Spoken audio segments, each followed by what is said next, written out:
প্রিয় বন্ধুরা, আসসালামু আলাইকুম। আমি এখন পড়ছি তিন গোয়েন্দা ভলিউম ৫, গল্প ভীতু সিংহ, প্রথম অংশ। ইঞ্জিনের শব্দে মুখ ফিরিয়েছেই গুঙিয়ে উঠল কিশোর পাশা। সর্বনাশ! ট্রাক বোঝাই করে এনেছে চাচা। তার দুই বন্ধু মুসা আমান আর রবিন মিলফোর্ডও ফিরে তাকালো। বিশাল লোহার গেট দিয়ে ঢুকছে পাশা সার্ভিস ইয়ার্ডের ছোট লরিটা। ইয়ার্ডের কর্মচারী দুই ব্যাভাবিয়ান ভাইয়ের একজন, বরিস চেকো মাস্কি গাড়ি চালাচ্ছে। পাশে বসে আছেন ছোটখাটো একজন মানুষ, ইয়া বড় পাকানো গো, দাঁতে চেপে রেখেছেন পাইপ। তিন কিশোরের চাচা রাশেদ পাশা। লরি থামল। দরজা খুলে লাফ দিয়ে নামলেন রাশেদ পাশা। কিশোর আর তার বন্ধুরা দেখল পুরানো মরচে ধরা মোটা লোহার শিকে বোঝাই লরির পিছনটা। কাছে ঘেরা ছোট অফিস ঘরের বাইরে গার্ডেন চেয়ারে বসেছিলেন মেরি চাচি। উঠে এলেন। রাশেদ, চেঁচিয়ে বললেন তিনি, মাথা খারাপ হয়ে গেছে তোমার? এগুলো কেন এনেছ? নো মাই ডিয়ার, হাসি মুখে বললেন রাশেদ পাশা। যা বুঝেছ তা না। তলায় খাঁচাও আছে কয়েকটা। খাঁচা? আটকে উঠলেন মেরি চাচি।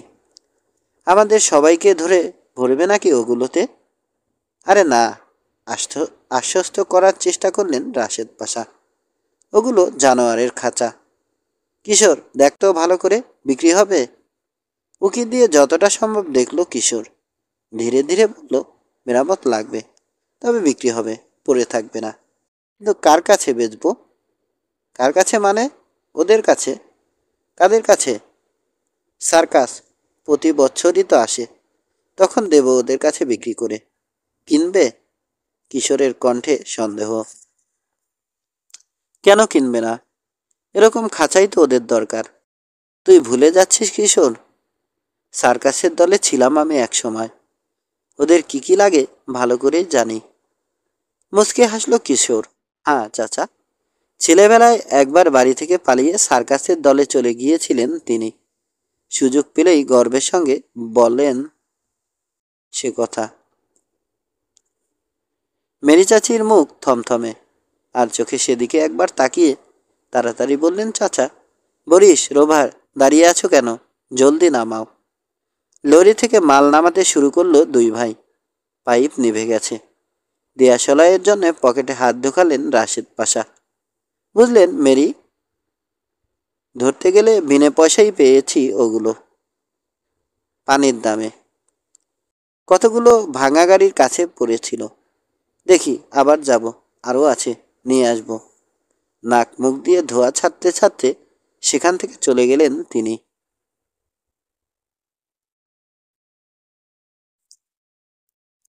কিশোর, নিচু কণ্ঠে বললেন মেরি চাচি, তোর কি মনে হয় বিক্রি হবে? তা হবে, তবে একটু সময় লাগবে আর কি। লাগুক, কম দামে যখন পেয়েছে, না আনাটাই বরং ভুল হতো। ভেবো না, ভালো লাভ হবে। কিশোরের উপর মেরি চাচির অগাধ বিশ্বাস। সে যখন বলছে হবে, নিশ্চয় হবে। মেঘ কেটে গেল তার মুখ থেকে। বরিশার রোবারকে তাড়াতাড়ি করার নির্দেশ দিয়ে অফিসের দিকে হাঁটতে শুরু করলেন তিনি। দুই ভাইয়ের সঙ্গে তিন গোয়েন্দাও হাত লাগালো।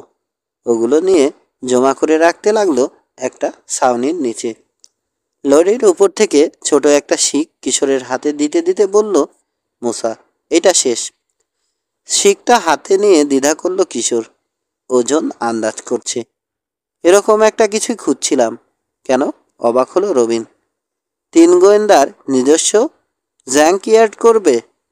দরজার লাঠি হিসেবে ব্যবহার করা যাবে।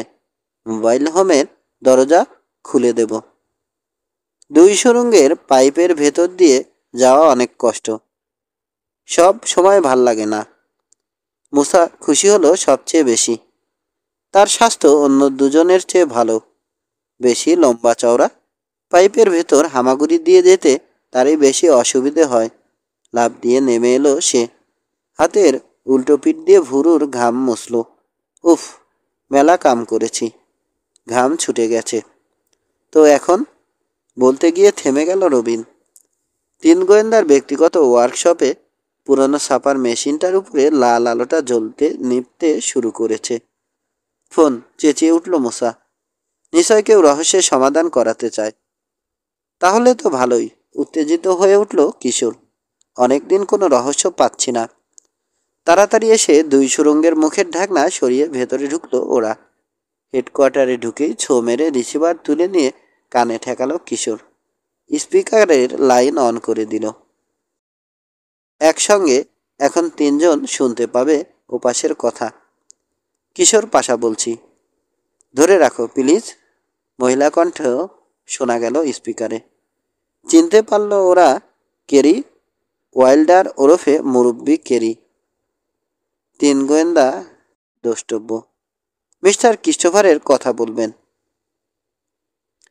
মিস্টার ক্রিস্টোফার কথা বলবেন। উজ্জ্বল হয়ে উঠল তিন কিশোরের চেহারা। বিখ্যাত চিত্র পরিচালক ডেভিস ক্রিস্টোফার। তার মানে আরেকটা রোমাঞ্চকর রহস্য। হ্যালো, গম গম করে উঠল একটা ভারী কণ্ঠ। কিশোর? বলুন স্যার। ব্যস্ত? না স্যার, কোনো কাজ নেই হাতে। Very good. আমার এক বন্ধু একটা সমস্যায় পড়েছে, আমার কাছে এসেছিল। কি সমস্যা স্যার, বলা যায়? নিশ্চয়। কাল সকালে আমার অফিসে আসতে পারবে? পারবো। বেশ, তখনই বলবো সব। 2। ইশারায় তিন গোয়েন্দাকে বসতে বললেন মিস্টার ক্রিস্টোফার। বিশাল ডেস্কের এধারে বসল ছেলেরা। সামনে টেবিলে রাখা ফাইলের গাদা ঠেলে একপাশে সরালেন চিত্র পরিচালক। মুখ তুলে চিন্তিত ভঙ্গিতে তাকালেন ছেলেদের দিকে। তারপর হঠাৎ যেন ছুড়ে দিলেন প্রশ্নটা, বুনো জানোয়ার কেমন লাগে তোমাদের? অবাক হলো ছেলেরা। গলা পরিষ্কার করে নিয়ে বলল কিশোর, সেটা কোন ধরনের জানোয়ার তার উপর নির্ভর করে স্যার। এমনিতে তো ভালোই লাগে, মুসা বলল, তবে মানুষকে বাঘসিংহ হলে আলাদা কথা। কোনো রহস্যের কথা বলছেন স্যার? রবিন জিজ্ঞেস করল। হয়তো, ধীরে ধীরে বললেন পরিচালক। না, নাও হতে পারে, তবে তদন্ত বোধহয় একটা করা দরকার। এক মুহূর্ত থেমে বললেন, জঙ্গল ল্যাংয়ের নাম শুনেছ? শ্যাডউইকের কাছে একটা উপত্যকায়, রবিন বলল। বুনো জানোয়ারের খামার, ব্যক্তিগত চিড়িয়াখানাও বলা যেতে পারে। নানা রকম জন্তু জানোয়ার আছে, সিংহ আছে, ভালো ট্যুরিস্ট স্পট। হ্যাঁ, বললেন পরিচালক। মালিকের নাম উইলবার কলিন্স, আমার পুরানো বন্ধু। একটা বিপদে পড়েছে, সেজন্যই তোমাদের ডেকেছি। কি বিপদ স্যার? জানতে চাইল কিশোর। ভীতু সিংহ। চট করে একে অন্যের দিকে তাকালো ছেলেরা। জাঙ্গলল্যান্ড সবার জন্যই খোলা, আবার বললেন পরিচালক। সাধারণ দর্শক তো আছেই, মাঝে মাঝে সিনেমা কোম্পানিও ভাড়া নেয় জায়গাটা। উপত্যকা আছে, ঘন জঙ্গল আছে, ওয়েস্টার্ন আর আফ্রিকান পরিবেশ সৃষ্টি করা হয়েছে। মাঝে মাঝে জানোয়ারও ভাড়া দেয় উইলবার, তার নিজের ট্রেনিং দেওয়া। তার প্রিয় জানোয়ারগুলোর মধ্যে একটা সিংহ আছে। টিভি আর সিনেমায় অনেক অভিনয় করানো হয়েছে ওটাকে দিয়ে। উইলবারের একটা বড় অ্যাসেট ছিল। তার মানে এখন আর নেই? প্রশ্ন করল কিশোর। অনেকটা সেরকমই। ইদানিং একটা সিনেমা কোম্পানি জাঙ্গলল্যান্ড ভাড়া নিয়েছে শুটিং করার জন্যে। ভয়ের কারণ হয়ে দাঁড়িয়েছে সিংহটা। অস্বাভাবিক ব্যবহার করছে, যে কোনো রকম দুর্ঘটনা ঘটাতে পারে। এই অবস্থায় শান্তিতে শুটিং চালানো সম্ভব নয়। তার জায়গার বদনাম হোক, এটাও চায় না উইলবার। সিংহটা কেন এরকম করছে, মানে ভীত হয়েছে, কিশোর বলল। তাই তদন্ত করে দেখতে বলছেন? হ্যাঁ, খুব দ্রুত আর চুপচাপ কাজটা সারতে হবে, বাইরের কেউ যেন কিছু বুঝতে না পারে। শুকনো ঠোঁট চাটল মোসা। জানোয়ারটার কত কাছে যেতে হবে স্যার? মৃদু হাসলেন পরিচালক। তদন্ত করতে হলে যতখানি যেতে হয়, তবে এত ভয় পাওয়ার কিছু নেই। উইলবার তোমাদের সাহায্য করবে। কিন্তু স্যার, যতটা জানি যে কোনো নার্ভাস জানোয়ার বিপজ্জনক, মানে খুব বিপজ্জনক হয়ে ওঠে, বলল রবিন। ঠিকই জানো, ফুঁস করে নিঃশ্বাস ফেলল মোসা। তাহলে আপনার বন্ধুকে বলে দিতে পারেন স্যার, জাঙ্গলল্যান্ডে আরও 3টে ভীতু প্রাণী শীঘ্রই যোগ হতে যাচ্ছে। গোয়েন্দা প্রধানের দিকে ফিরলেন পরিচালক। কিশোর, তোমার কিছু বলার আছে? তোমরা যাচ্ছ, কথা বলবো উইলবারকে? বলুন। হেসে রিসিভার তুলে নিলেন পরিচালক। বলে দিচ্ছি, খুব তাড়াতাড়ি রিপোর্ট আশা করছি তোমাদের কাছ থেকে। সুখবর। Good bye and good luck. বিদায় নিয়ে মিস্টার ক্রিস্টোফারের অফিস থেকে বেরিয়ে এলো 3 গোয়েন্দা। 3। শেষ দুপুর। সরু একটা পাহাড়ি পথ ধরে নামছে 3 গোয়েন্দা। নিচের উপত্যকাটাকে চারদিক থেকে ঘিরে রেখেছে পাহাড়ের সারি। রকি বিচ থেকে গাড়িতে আসতে এখানে মিনিট 30 লাগে। শ্যাডউইকের কাছে কি একটা কাজে এসেছে বরিস। রাশেদ পাশা পাঠিয়েছেন। ইয়ার্ডের ছোট ট্রাকটা নিয়ে এসেছে বরিস। নামিয়ে দিয়ে গেছে 3 গোয়েন্দাকে। দূর থেকেই চোখে পড়েছে জঙ্গল ল্যান্ডের মস্ত সাইনবোর্ড, ওয়েলকাম টু জঙ্গল ল্যান্ড, বনভূমিতে স্বাগতম। বিড়বিড় করে ইংরেজিটার বাংলা অনুবাদ করেছে কিশোর। বরিশের বাহুতে হাত রেখেছে। রাখুন এখানেই। ওকে। Break চেপেছে Boris. ঝাঁকুনি দিয়ে থেমে গেছে পুরনো ট্রাক। নামছে ছেলেরা। কানে আসছে নানা রকম কিচিরমিচির কোলাহল। দূর থেকে ভেসে এলো হাতির বেংহন, প্রতিধ্বনি তুলল চারপাশের পাহাড়ে। তার জবাবেই যেন আরেক দিকে মেঘ ডেকে উঠল। বুকের ভেতর কাঁপুনি তুলে দেয়া ভারী গর্জন। সিংহ, ফিসফিসিয়ে বলল মুসা। ভয়ের কিছু নেই, নিচু কণ্ঠে আশ্বাস দিল কিশোর, যেন নিজেকেই। ওটা পোষা সিংহ। আরও খানিকটা এগিয়ে প্রধান ফটক চোখে পড়ল। বড় নোটিশ ঝুলিয়ে দেয়া হয়েছে, আজ বন্ধ। ও, এজন্যই, বলল রবিন। তখন থেকেই ভাবছি টুরিস্ট স্পট, অথচ কাউকে দেখি না কেন। হয়তো শুটিংয়ের জন্যই বন্ধ রাখা হয়েছে, অনুমান করল কিশোর। গেটের কাছে এসে উকি দিয়ে এদিক ওদিক তাকালো রবিন। মিস্টার কলিন্স কোথায়? আমাদের নিতে আসেননি কেন? মাথা ঝাঁকালো কিশোর। হয়তো কোনো কাজে ব্যস্ত। আমারও তাই মনে হয়, বিড়বিড় করল মুসা। সিংহটাকে বোঝাচ্ছেন আর কি, যাতে খাওয়ার তালিকা থেকে আমাদেরকে অন্তত বাদ দেয়। ঠেলা দিতে খুলে গেল গেটের পাল্লা। হুড়কো লাগানো নেই। বাহ, খোলাই রেখেছে দেখছি। সিনেমার লোকদের আসা যাওয়ার জন্যই বোধ হয়। ভেতরে ঢুকলো 3 গোয়েন্দা। কিচিরমিচির আর বিচিত্র কোলাহল বাড়ছে। বানর পাখি। ডালের দিকে তাকিয়ে বলল কিশোর, নিরীহ প্রাণী। ভেব না। ভয়ে ভয়ে ঝোপঝাড়ের দিকে তাকালো মুসা। হারামিটাও নিশ্চয় ধারে কাছেই কোথাও আছে। আঁকাবাঁকা সরু পথ, দুধারে বড় বড় গাছ, ঘন জঙ্গল। ডাল থেকে নেমেছে লতার দঙ্গল। কোথাও সোজা, কোথাও পেঁচানো, কোথাও বা কোকড়া চুলের মতো। একেবারে আসল বনের মতো, মুসা বলল। অন্য দুজনও একমত। ধীর গতি, সন্দিহান চোখে দেখতে দেখতে চলেছে। ভয় যেন ঘন ঝোপের ভেতরে ঘাপটি মেরে আছে ভীষণ জানোয়ারটা, যে কোনো মুহূর্তে লাফিয়ে এসে পড়বে ঘাড়ে। কলরবের কমতি নেই। আবার শোনা গেল ভারী গর্জন। এক জায়গায় এসে দুভাগ হয়ে গেছে পথটা। সাইনপোস্ট রয়েছে, western village and ghost town, বলল রবিন। বাইরের পথটা দেখিয়ে বলল, তাহলে ওদিকে কি আছে? গম্ভীর কণ্ঠে জবাব দিল কিশোর, হয়তো জানোয়ারের দল। ডানের পথটা ধরল ওরা। কয়েকশো গজ এগিয়ে হাত তুলে দেখালো মুসা। বাড়ি, মিস্টার কলিন্সের অফিস বোধ হয়। আমার কাছে তো মাল গুদামের মতো লাগছে। এগোতে এগোতে কিশোর বলল, দেখো, একটা কোরালও আছে। হঠাৎ জোরে তীক্ষ্ণ চিৎকার করে উঠল কি যেন। জমে গেল ছেলেরা। পাশের ঘন ঝোপে ঝাঁপিয়ে পড়ার জন্যে তৈরি।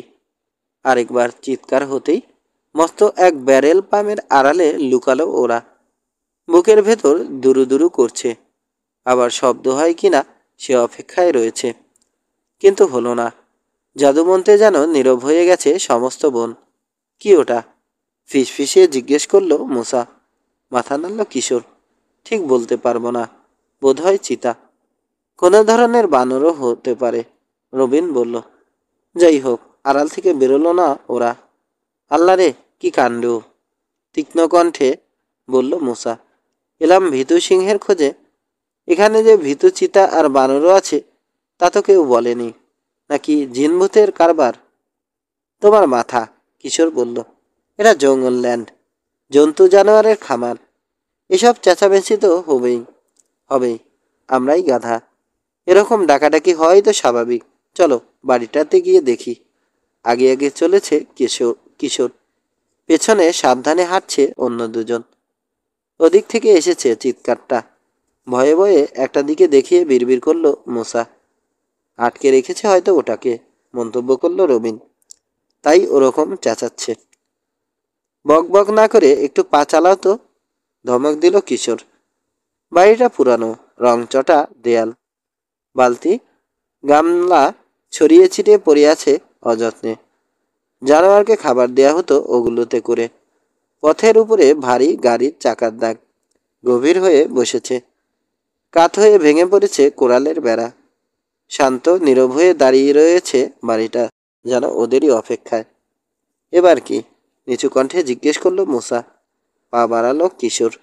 দরজার দরজায় ধাক্কা দিয়ে দেখি মিস্টার কলিন্সকে জানানোর দরকার আমরা এসেছি। দরজায় থাবা দিল কিশোর। সাড়া নেই। আবার থাবা দিয়ে চেঁচিয়ে বলল, মিস্টার কলিন্স, আমরা এসেছি। মাথা চুলকালো রবিন। বোধহয় এখানে নেই। চুপ। ঠোঁটে আঙুল রাখলো মোসা। কিসের যেন শব্দ। শব্দটা সবাই শুনতে পেল। বিচিত্র কটমট এগিয়ে আসছে। শুকনো পাতায় সাবধানে পা ফেলছে কে যেন। বড় বড় হয়ে গেছে ছেলেদের চোখ। ঝেড়ে দৌড় দেওয়ার কথা ভাবছে। বেরিয়ে এলো ওটা। মানুষ দেখে থমকে গেল। তারপর মাথা নিচু করে দৌড়ে এলো।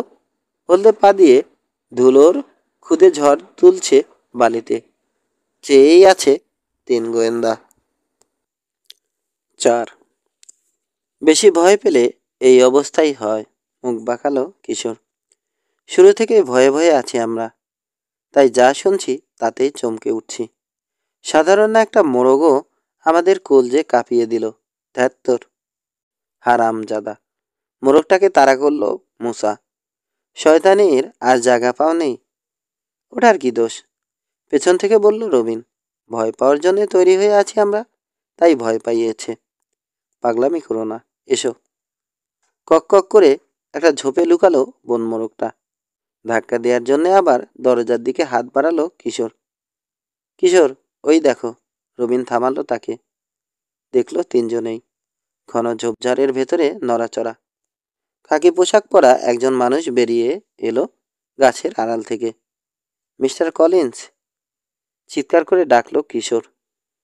থেমে ফিরে তাকালো লোকটা। ছুটে গেল তিন গোয়েন্দা। আপনাকে সেই কখন থেকে খুঁজছি, মুসা বলল।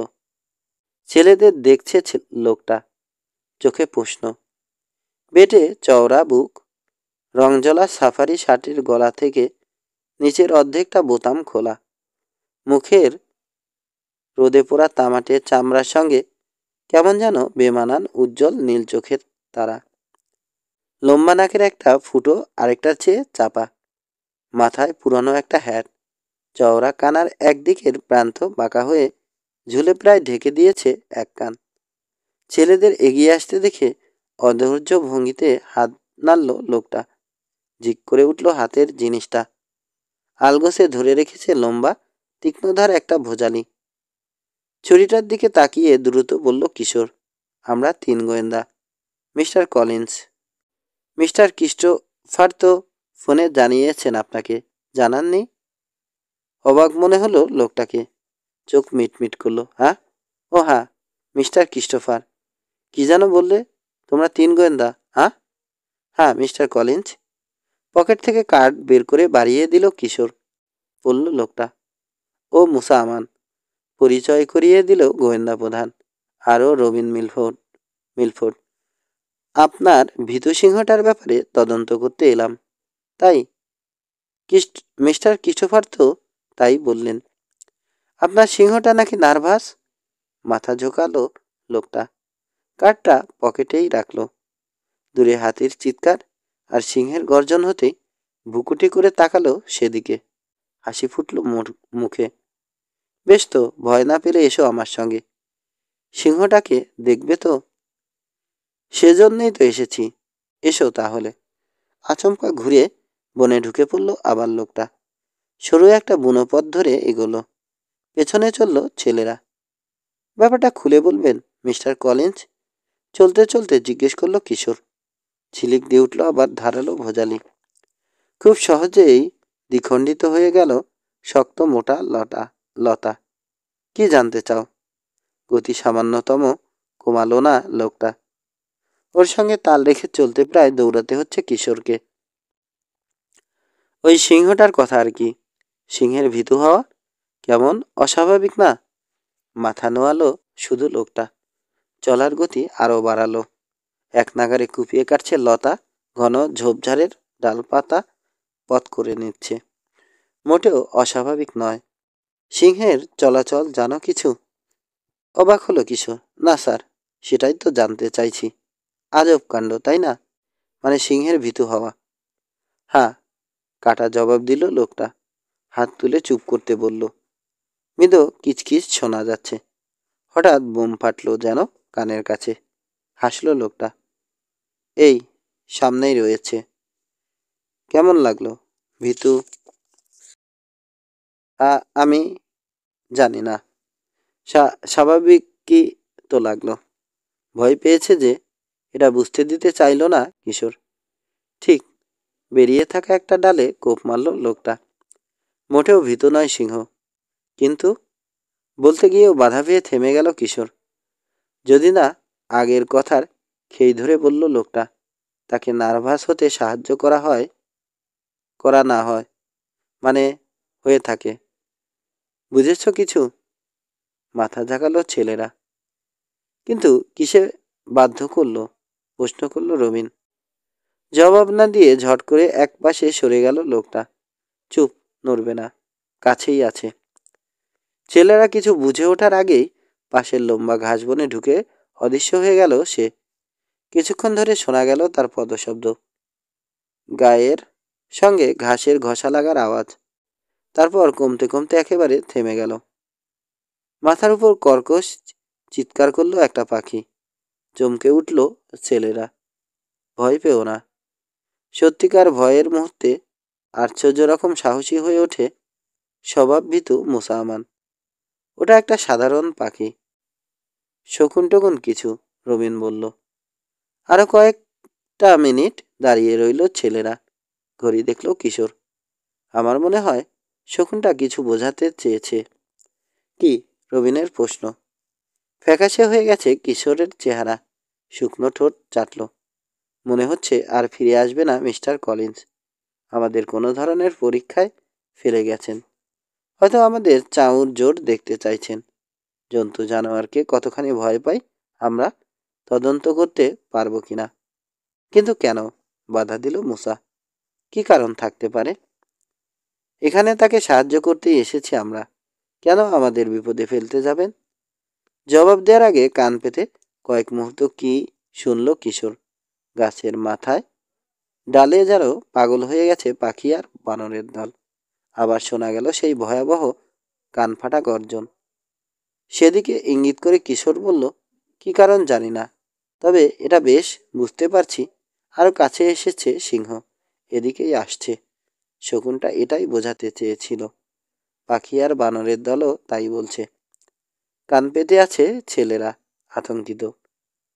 ঘাসে ঘষার আওয়াজ উঠছে। চাপা ভারী পায়ের শব্দ। গায়ে গা ঘেঁষে এলো ওরা। একটা গাছে পিঠ ঠেকিয়ে দাঁড়ালো।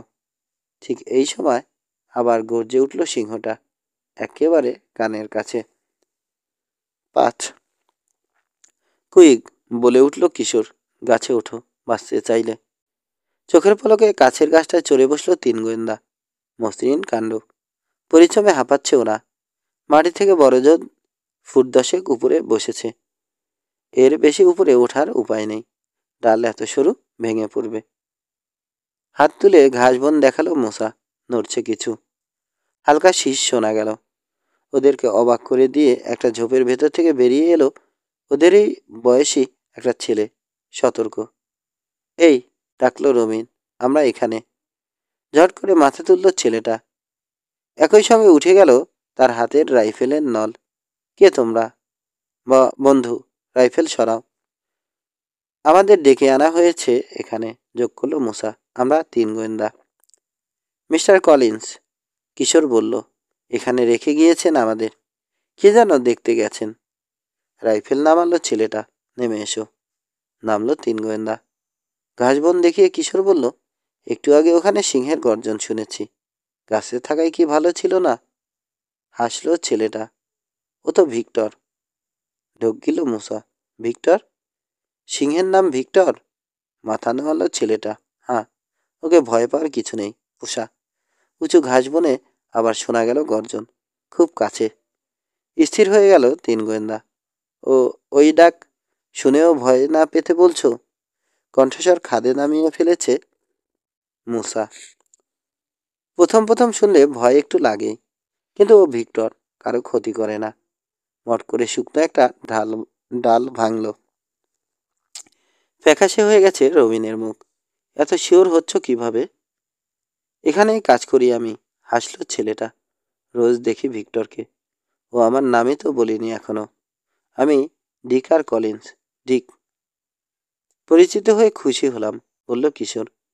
নিজেদের নাম জানালো একে একে। তারপর বলল, আচ্ছা, তোমার বাবার ব্যাপারটা কি বলো তো? আমাদের সঙ্গে এই রসিকতা কেন? অবাক মনে হলো ডিককে। এখানে জঙ্গলের মাঝখানে ফেলে গেল। রাগ চাপা দিতে পারল না মূসা। কাছাকাছি রয়েছে সিংহ। এটা কোনো রসিকতা হলো? সেজন্যই গোলমাল শুরু হয়েছে এখানে। রবিনও রেগেছে। এরকম করতে থাকলে ব্যবসা বেশি দিন চালাতে পারবে না। কেউ আসবে না শেষে।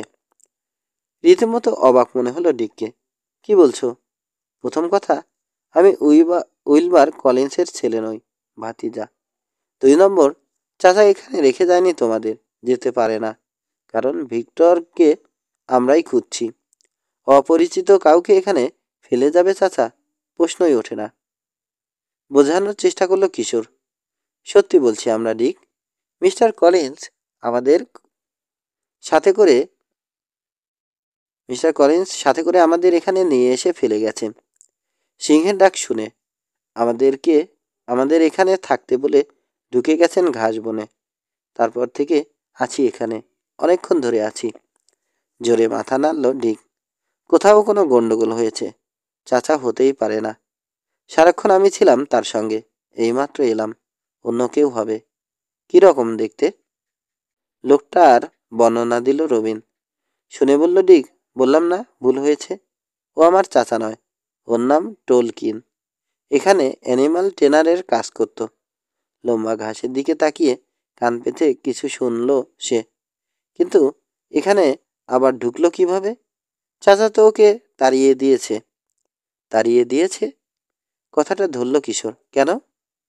জানোয়ারের সঙ্গে দুর্ব্যবহার করত। চাচা এসব পছন্দ করে না।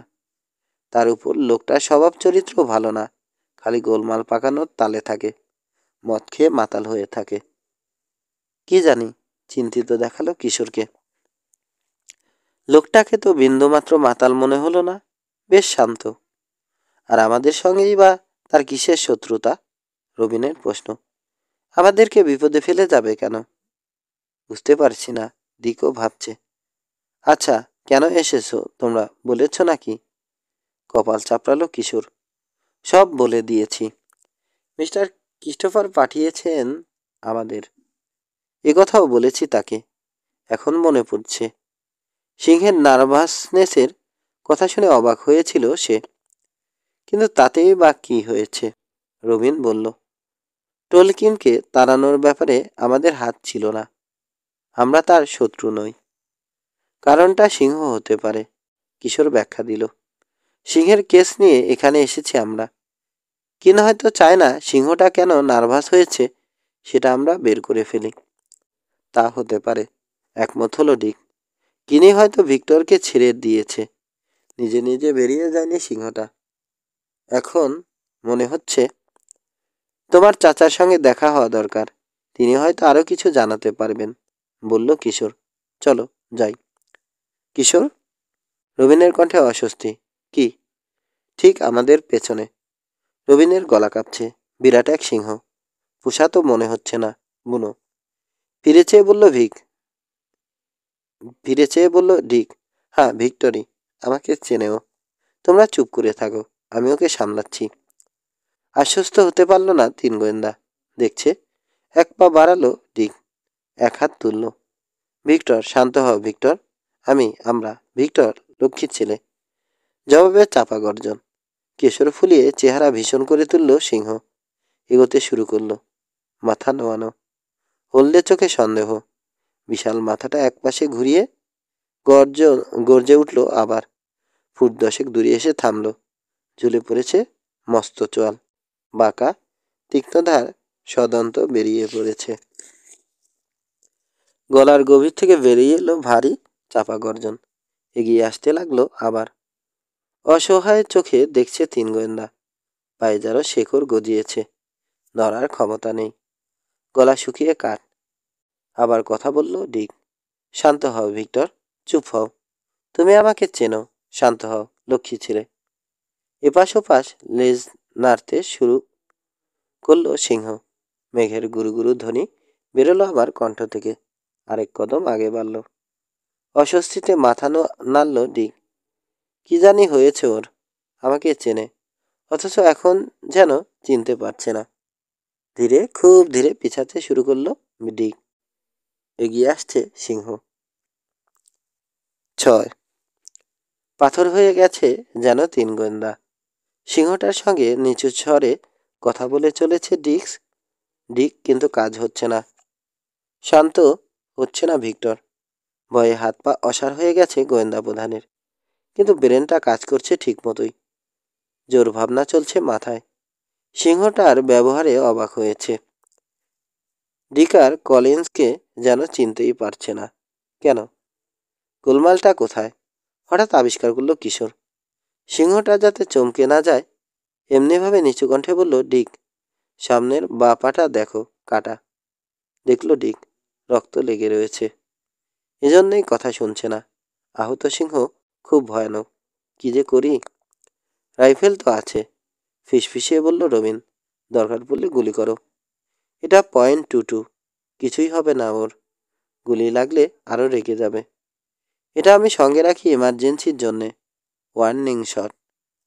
আরেক পা এগোলো সিংহ। বিকট হয়ে উঠেছে চেহারা। ইঞ্চি ইঞ্চি করে পিছাতে লাগলো তিন গোয়েন্দা। যে গাছ থেকে নেমেছিল সেটার দিকে। খবরদার, হুঁশিয়ার করল ডিক। সে চেষ্টাও করো না, পা ওঠানোর আগেই ধরে ফেলবে। ফাঁকা আওয়াজ করো তাহলে, পরামর্শ দিল কিশোর।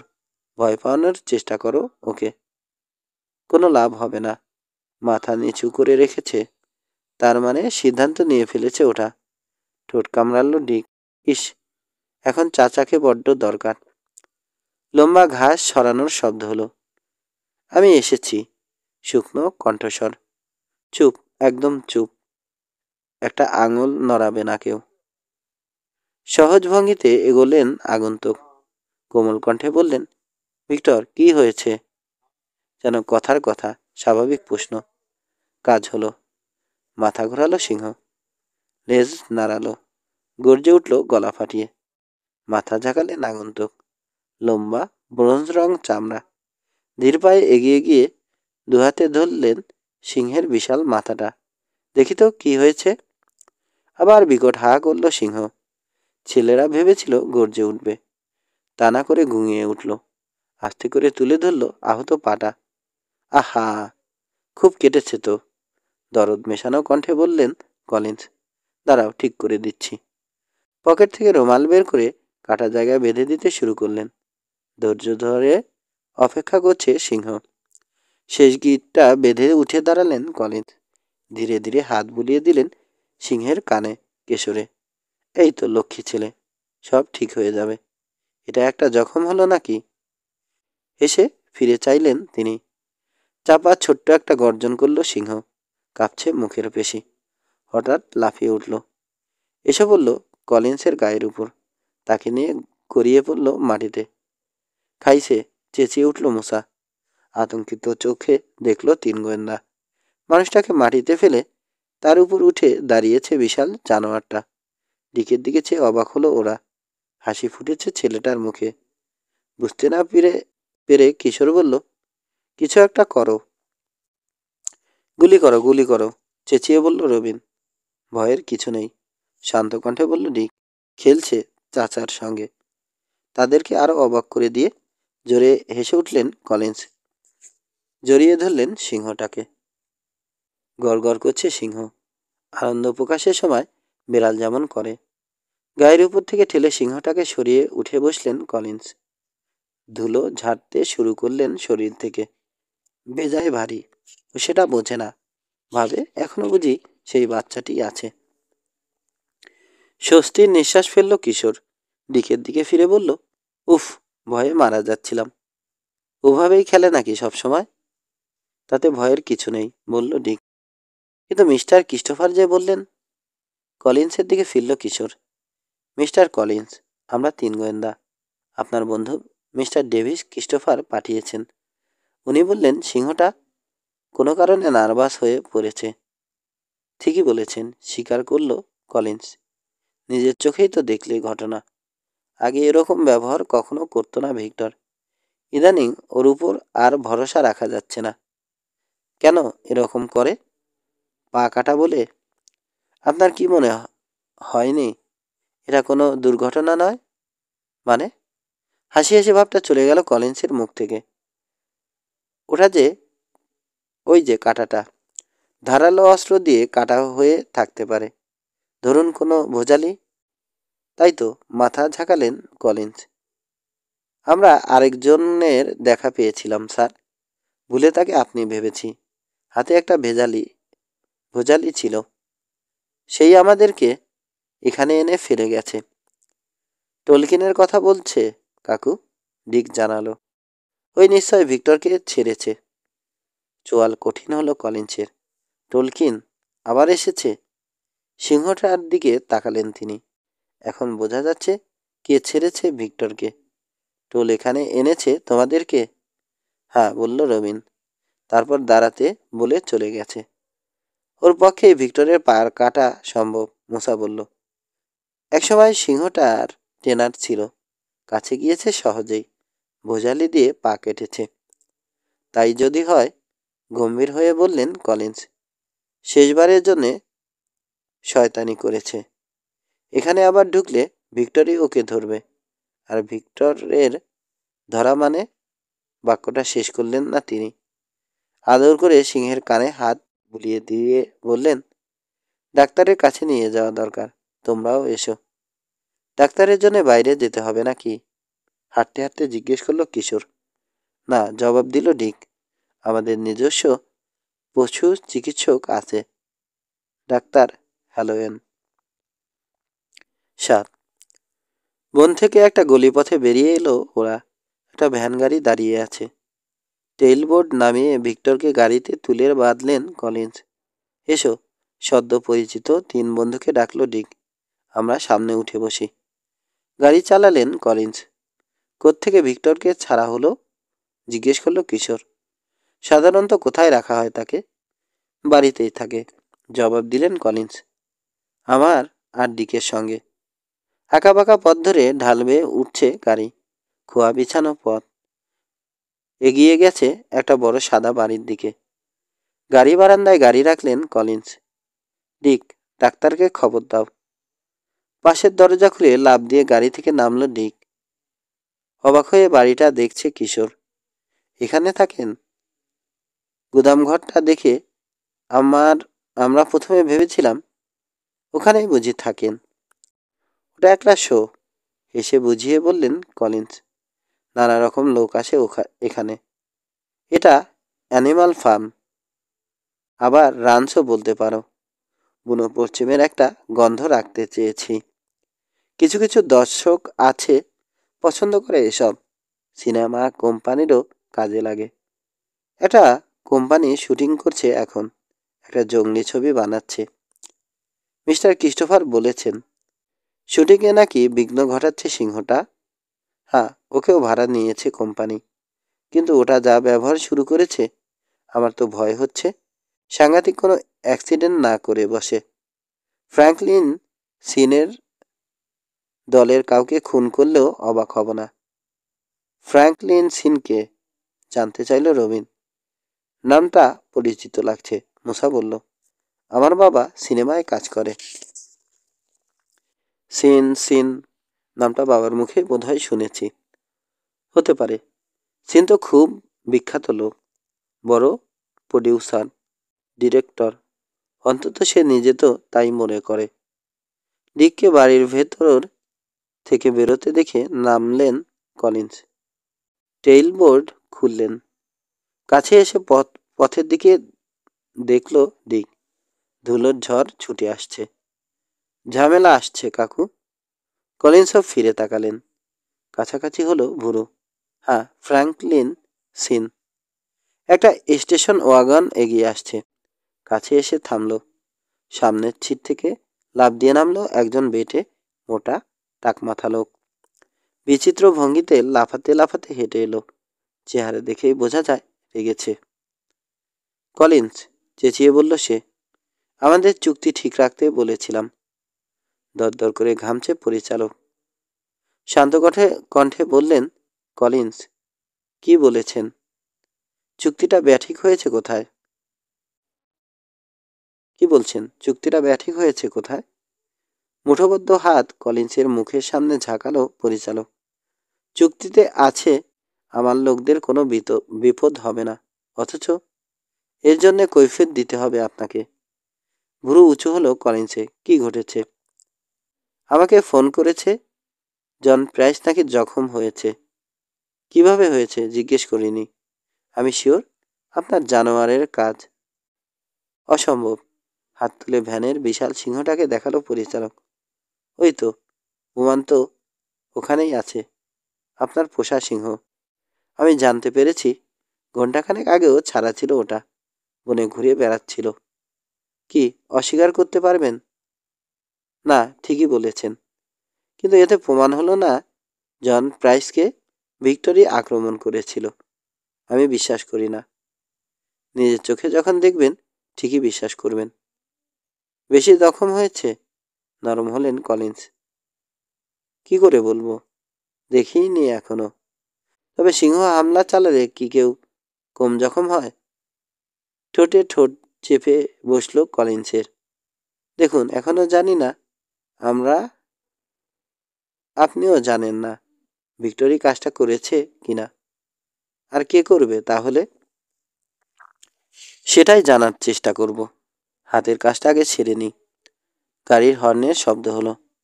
ছোট পুরনো একটা লরি ঝাঁকুনি খেতে খেতে এগিয়ে আসছে। ডাক্তার হ্যালোয়েন, ফিসফিস করে বন্ধুদেরকে জানালো ডিক। ব্রেক কষলেন ড্রাইভিং সিটে বসার লোকটা। নেমে এলেন লরি থেকে। লম্বা পাতলা শরীর। পুরো গোফের তলা থেকে উকি দিয়ে আছে একটা সিগারেটের গোড়া। আগুন নিভে গেছে। হাতে কালো ডাক্তারি ব্যাগ। লম্বা লম্বা লম্বা লম্বা পায়ে এগিয়ে এলেন জটলার কাছে। সিংহটার উপর চোখ পড়তে থমকে দাঁড়ালেন ডাক্তার। সিনকে এড়িয়ে গিয়ে কলিন্সকে জিজ্ঞেস করলেন। ডিক ফোন করলো। মোটা খসখসে কণ্ঠস্বর। কি করে জখম হলো? আমরা বাড়ি ছিলাম না। এই সুযোগে কে জানি ছেড়ে দিয়েছে, পা কেটে দিয়েছে। ভোজালি দিয়ে কেটেছে। সুর মেলালো ডিক। ডিকের দিকে চেয়ে বুকুটি করলেন ডাক্তার। কে করেছে? জবাবের অপেক্ষা না করে বললেন, দেখলেই বুঝবো কি করে কেটেছে। উইলবার, ধরো ওকে শক্ত করে। ভিক্টরের কেশর চেপে ধরলেন কলিন্স। কোমল গলায় ডাক্তার বললেন, ভিকি, বয়, দেখি তো কি হয়েছে। আহত পাটা তুলে ধরে আস্তে করে রুমালটা খুললেন তিনি। গুঙিয়ে উঠল সিংহ। আহা, অমন করছো কেন? খসখসে কণ্ঠ মোলায়েম করতে চাইলেন। কি আর হয়? কিন্তু পরিচিত মানুষ। আপত্তি করল না সিংহ। ব্যথা করছে? হুম। কাটা কম, তবে গভীর বেশি। ডিসপেন্সারিতে নিয়ে যাই। এখানে থাকলে ইনফেকশন হয়ে যেতে পারে। দরকার হলে নিয়ে যাও, বললেন কলিন্স। ভিক্টর, যা ডাক্তারের সঙ্গে। লরির দিকে এগোলেন ডাক্তার। পত্রোধ করল পরিচালক। ব্যাপারটা কি? গদগদ করে উঠল সে। সিংহটাকে কোথায় নিয়ে যাচ্ছেন? আমি ভাড়া করেছি ওকে। কাল সকাল 8টায় শুটিং। ধীরে সুস্থে সিগারেটের গোড়াটা ধরালেন ডাক্তার। ধোঁয়া ছাড়লেন পরিচালকের নাকে মুখে। আমি যখন বলবো তখন থেকে কাজ শুরু করবে সিংহটা। কাল সকালে ওর পা ভালো হয়ে গেলে ভালো, নইলে থাকবে আমার কাছেই। রোগীর সুস্থ করা আমার কর্তব্য এবং দায়িত্ব। আপনার ছবির কি হবে সেটা আপনি জানেন। সরুন, পথ ছাড়ুন। চুপচাপ এই নাটক উপভোগ করছে 3 গোয়েন্দা। ভেবেছিল বোমা ফাটাবে, কিন্তু তাদেরকে অবাক করে দিয়ে সরে দাঁড়ালো সিন। কলিন্স আর ডাক্তার দুজনে মিলে ভিক্টরকে লরিতে উঠতে সাহায্য করলেন। সিন এসে দাঁড়ালো কলিন্সের সামনে। আবার বলছি আপনাকে, কাল সকালে সময় মতো যেন পাই সিংহটাকে, নইলে তো। এখন কি জন প্রাইসকে দেখতে যাবেন? নীরবে পরিচালককে অনুসরণ করে তার স্টেশন ওয়াগনে গিয়ে উঠলেন কলিন্স। জানালা দিয়ে মুখ বের করে কিশোরের দিকে চেয়ে হাত নেড়ে বললেন, সরি কিশোর, তোমাদের সঙ্গে পরে কথা বলবো। চিন্তিত চোখে তাকিয়ে রইল কিশোর, যতক্ষণ না গাড়িটা গাছপালার আড়ালে অদৃশ্য হয়ে গেল। ব্যাপারটা খারাপ হয়ে গেল। যদি সত্যি হয়। নিচের ঠোঁটে চিমটি কাটল একবার। কি সত্যি হয়? প্রশ্ন করল ডিক। কার জন্যে খারাপ, আমার চাচা না সিন? প্রশ্নটা এড়িয়ে গেল কিশোর। তোমার চাচাকে কিন্তু বেশ উদ্বিগ্ন মনে হলো ডিক। হ্যাঁ, চাচার খারাপ হলে আমারও খারাপ। বাবা মা নেই আমার, মারা গেছে। কেউ নেই এই এক চাচা ছাড়া। ও, আর আছে সিলভার। সিলভার? রবিন বলল। আমার আরেক চাচা, সিলভার কলিন্স, বড় শিকারী, ভ্রমণকারী। আফ্রিকার কত জায়গায় যে সফর করেছে। জাঙ্গলল্যান্ডে ওই চাচাই তো জন্তু জানোয়ার পাঠায়। আচ্ছা, এই ফ্র্যাঙ্কলিন সিনের ব্যাপারটা কি? জিজ্ঞেস করলো মুসা। খুব বদমেজাজি মনে হলো। বলতে গেলে দুর্ব্যবহারই করলো তোমার চাচার সঙ্গে। জানি না, হয়তো শিডিউল ফেল করার ভয়ে সময় মতো বাজারে ছাড়তে চায় আর কি ছবিটা। তাছাড়া মেজাজ দেখানোটা অহেতুক নয়। তার সঙ্গে একটা চুক্তি হয়েছে। জাঙ্গলল্যান্ডে কোনো বিপদ আপদ হবে না, নিরাপদে কাজ করতে পারবে। এখন গোলমাল দেখলে তো রাখবেই। সত্যি যদি কোনো দুর্ঘটনা ঘটে কি হবে তাহলে? প্রশ্ন করল রবিন। চাচার বড় রকমের ক্ষতি হবে। অনেক টাকার ব্যাপার। $50,000 ভাড়া নিয়েছে সিন। ওই টাকা তো ফিরিয়ে দিতে হবেই। জাঙ্গলল্যান্ডেরও বদনাম হয়ে যাবে। সিনেমা কোম্পানি আর ভাড়া নিতে আসবে না। এমনকি ট্যুরিস্ট আর সাধারণ দর্শকও কমে যাবে। ও, বলল কিশোর। তাহলে তো ভাবনারই কথা। সেজন্যই এতটা উতলা হয়েছেন মিস্টার কলিন্স। আর শুধু ওই 50,000ই নয়, আরও জানালো ডিক। সিংহটার জন্যে আলাদা ভাড়া দেবে সিন। প্রতিটি দৃশ্যের জন্যে $500 করে। ভিক্টর কি আগে কোনো দুর্ঘটনা ঘটিয়েছে? কাউকে জখম টখম করেছে? না, মাথা নাড়ল ডিক। কখনো না। এমনিতে বেচারা খুব শান্ত, ভালো ট্রেনিং পাওয়া। ঠোঁট কামড়ালো সে। তবে ইদানিং অস্বাভাবিক ব্যবহার করছে। দেখলেই তো তখন। আগে না করলে এখন করে কেন? রবিন বলল। কিসে কেন নার্ভাস হয়েছে সে? কোনো ধারণা দিতে পারো? ঠিক বলতে পারবো না, তবে কিছুদিন ধরে ভালো ঘুম হচ্ছে না তার। অস্থির থাকে। রাতে থেকেই উঠে গর্জায়, পায়চারি করে, বেরিয়ে যাওয়ার চেষ্টা করে। মাঝে সাঝে চাচার কথাও শুনতে চায় না। ঘরের বাইরের কোনো কিছু উত্তেজিত করে তাকে। প্রশ্ন করল কিশোর। রাতের অন্ধকারে বাইরে তো কত রকম জানোয়ারই ঘুরে বেড়ায়। না, সেজন্যে না, জোরে মাথা নাড়ল ডিক। হরিণ যা আছে রাতে ছাড়া থাকে না, নির্দিষ্ট ঘরে আটকে রাখা হয়। ঘোড়াগুলোকে রাখা হয় কোরালে। দুটো হাতি আছে আমাদের। দিনে বেশিরভাগ সময় রোদের ধারে থাকে, রাতে থাকে ওদের ঘরে।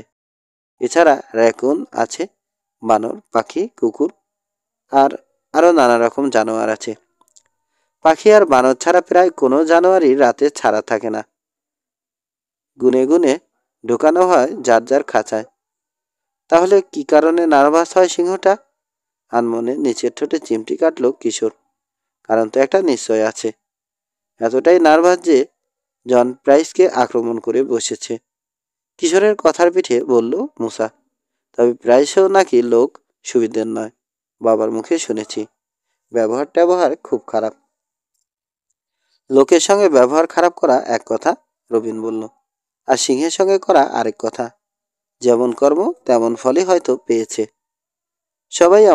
সবই আমাদের অনুমান, কিশোর বলল। শিওর হয়ে বলা যাচ্ছে না কিছুই।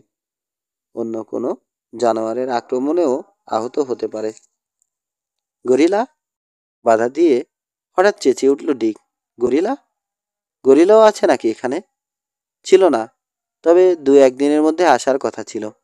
হয়তো এসে গেছে, আমরা জানি না। এবং কোনোভাবে খাঁচা থেকে বেরিয়ে গিয়ে হামলা চালিয়েছে প্রাইসের উপর। হতেই পারে। হাত তুলল কিশোর। আবার সেই অনুমান। কোনোভাবে বেরিয়েছে বলছো?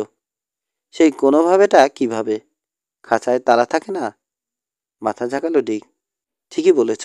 আসলে আমিও বোধহয় ভিক্টরের মতো নার্ভাস হয়ে পড়ছি। গরিলার কথা চাচা বলেনি আমাকে। এলে নিশ্চয় জানাতো, বলতো। আর সত্যিই তো, নতুন জীব এলে সেটার বেরোনো, যদি না যদি না যদি না কি যদি না কেউ খুলে দেয়, এমন কেউ যে আমার চাচাকে দেখতে পারে না।